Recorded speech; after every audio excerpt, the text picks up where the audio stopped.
Formula One teams are signing their junior drivers younger than ever, with over a dozen karting competitors already signed by the prestigious academies from Red Bull, Mercedes, Williams and McLaren. And yet, not many people are familiar with these young stars in the making. Hello and welcome, fellow motorsports fans. I'm Marcel and I want to change just that today. I've been following karting closely for a few years now and therefore feel qualified to give you some insight into who these young racers are. To do so, I've gone and ranked them all from expected worst to best to frame the discussion. Just to clarify this ahead, worst in this context is still well above average on even the most competitive karting grid. Every single one of these kids is clearly talented. I will leave out Sauber Junior Time Salido, as he has not raced all year, so his career might be dead in the water anyway. 10-year-old Williams Jr. Lucas Palacio has to take the bottom spot on this list, simply because he is A, by far the youngest of the lot, and B, because of that, he lacks the big results required to get excited about him just yet without any inside knowledge. In my humble opinion, the only driver on this list I definitely would not have signed just yet. Let the kid at least step into a junior chassis before evaluating him for F1, but this may just be my opinion. This isn't to say he hasn't shown any potential, just that even for my taste, this is way too soon. Recently announced 11-year-old Will Green really checks all the same boxes. Williams Jr., pretty promising career, but well too young to be a normal consideration for an academy spot. Definitely a bit of nepotism going on here, but it is motorsports after all. Will has still won both the British Championship and the IAME Euro Series in pretty convincing fashion this year, so unlike Palacio, he at least has quite a bit of momentum going into 2025.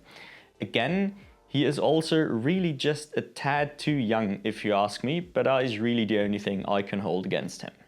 Another Williams Jr. coming in P12 as 14-year-old Sarah Matsui from Japan, may be one of the more interesting girls in karting right now, but still very much struggles to stand up to male opposition.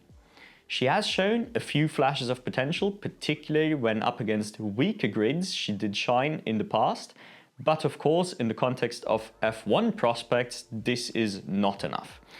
She should make an excellent addition to F1 Academy though when she is old enough. 14-year-old Australian James Anagnostiaides was a bit of a curious signing from Mercedes, truth be told. No big titles to his name and only a single season at the highest level in Europe. Nevertheless, he has seen some success, most notably making the most of an excellent weekend for Prema during the World Championship at PFI this year. He ended up taking P2 after teammate Noah Baglan crashed in the last corner, but the fact that a Prema 1-2-3 was on the table does dampen the excitement a little bit though. He is our first Champion of the Future Academy champion in the junior category, so he has that going for him at least. But for his academy affiliation to make sense, he really needs to show a lot of growth in 2025. Luna Fluscher, the 14-year-old Mercedes Jr. and sister to both Lorenzo and Lucas Fluscher, is pretty clearly the most exciting female driver not yet in a car. Lots of experience in top European karting with a few decent results along the way, although also far from securing any major titles. She has stepped up to the senior category at a ridiculously early age and has also adjusted to that level very quickly, which has peaked with her winning the Champions of the Future Academy title a few weeks ago. While there is still a clear level between her and the next 9 names on the list, she is living proof that women will inevitably break through in motorsports, eventually. As first of our more exciting group of youngsters, we have Irishman Fionn McLaughlin.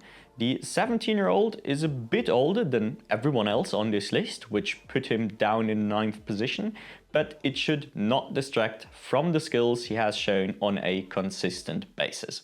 His career is characterized by both a lack of budget and horrendous luck, including heartbreaking mechanical failure many times over the last 2 years.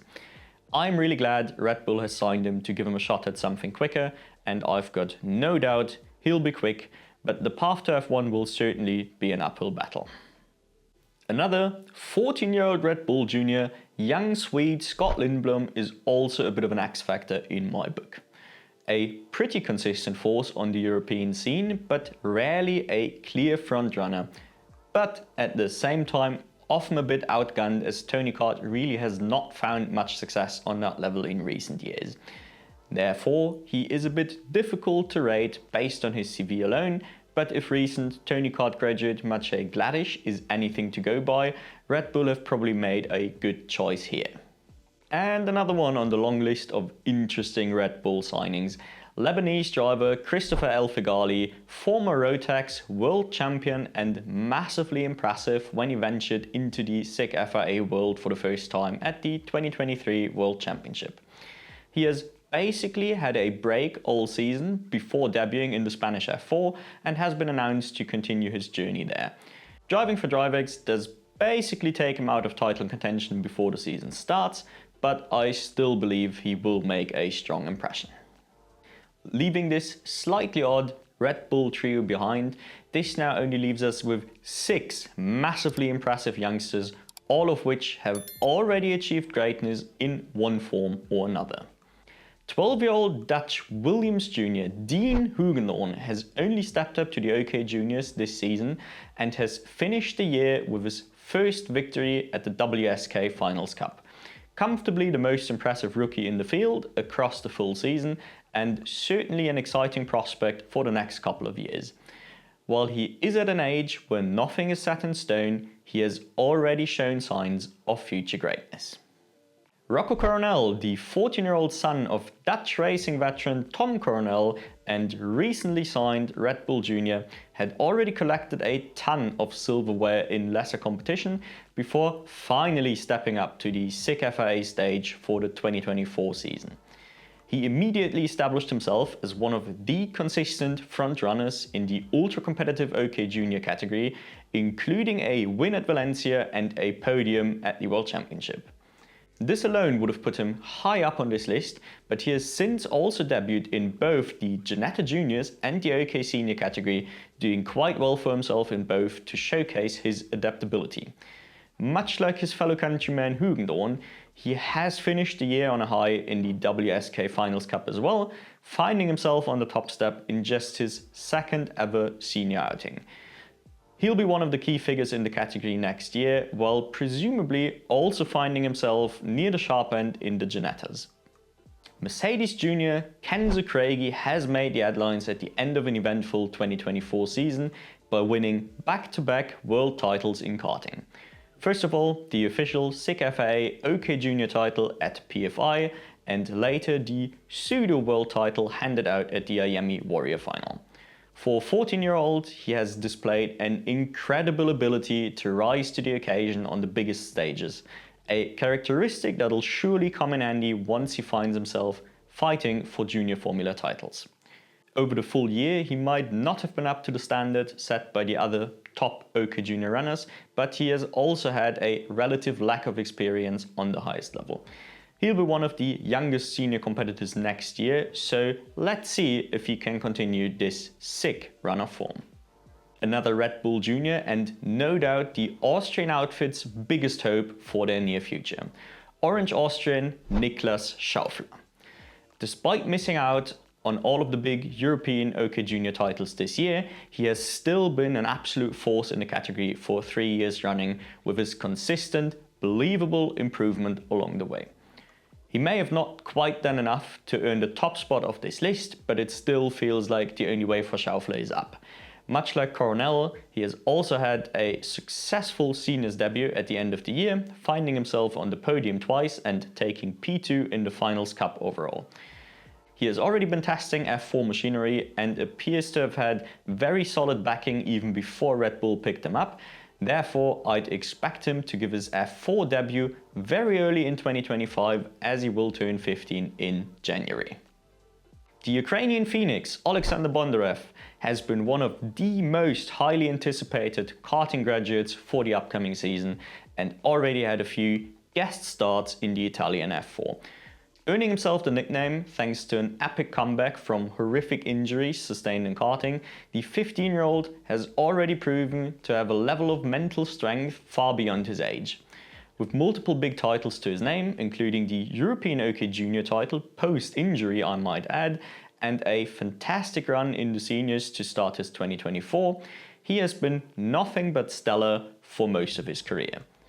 While his seniors campaign this year didn't quite go as planned beyond the great start, he has spent the majority of his time preparing for F4 and will no doubt be one of the key players next year in the Italian Championship. Last but by no means least, Belgian McLaren development driver Dries Van Langendonck quite comfortably finds himself at the top of this list. Only 14 years of age and thus at least one more full year of karting ahead of him, he has already secured a European and a world title in the OK Juniors, narrowly missing out on another to Bondarev last year. He may have had the best equipment to work with, at least it is hard to argue against her in the past 6 months or so, but still displayed a level of consistency and adaptability rivaled by few on the grid, while also having insane pure pace as far as I can tell from the outside. His senior debut has also gone rather well as the first graduate to already secure a full-on title for himself, although funnily enough missing out on the top step of individual races so far.